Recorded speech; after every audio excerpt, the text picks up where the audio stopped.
কুমিল্লার সদর দক্ষিণের সোয়াগাজী সীমান্ত এলাকা। দিনের বেলায় প্রকাশ্যে ভারত দিয়ে মাদক ঢুকছে দেশে। এছাড়া রাতের আঁধারে মদ ও বিয়ারসহ বিভিন্ন ধরনের মাদক আসছে সদর উপজেলার গোলাবাড়ি সীমান্ত দিয়ে।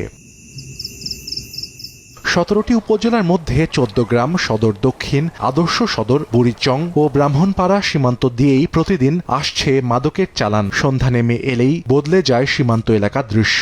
দিনে শান্ত আর রাত গভীর হলে পরিণত হয় মাদকসেবীদের আড্ডাখানায়। স্থানীয়দের অভিযোগ, গোলাবাড়ি ও আমরাতলী এলাকায় মাদকাসক্তদের আনাগোনা বেড়েছে। ছেলে সন্তান একবারে বিপর্যয়ের পথে চলে যাচ্ছে। বিভিন্ন ইফটিজিংয়ে তারা জড়িত হয়ে পড়তেছে এবং তারা কাজকর্ম করে না, এই প্রায় প্রায় বখাটের মতো। একটা সুস্থ বাংলাদেশ চাই, তাহলে আমাদেরকে এই মাদককে যে কোনো মূল্যে নির্মূল করতেই হবে। আইনের আওতায় নেই, অবশ্যই তাদেরকে আমি মনে করি যে একটা উচিত শিক্ষা দেওয়া উচিত।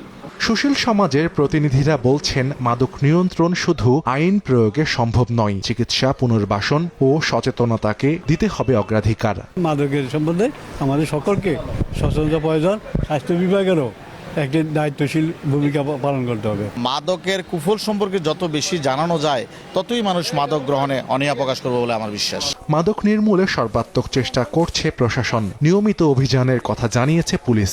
শুধু অভিযান দিয়ে মাদক নির্মূল করা যাবে না, পাশাপাশি আরেকটা কাজ করতে হবে, সকলকে এগিয়ে আসতে হবে, সবাইকে সচেতন হতে হবে। মাদকের ছাড় নেই, মাদকের জিরো টলারেন্স, মাদকের কোনো ছাড় নেই। আমরা অভিযান অব্যাহত রেখেছি, 24 ঘন্টায় আছি, কোন তথ্য পেলেই আমরা অভিযান করছি বারবার।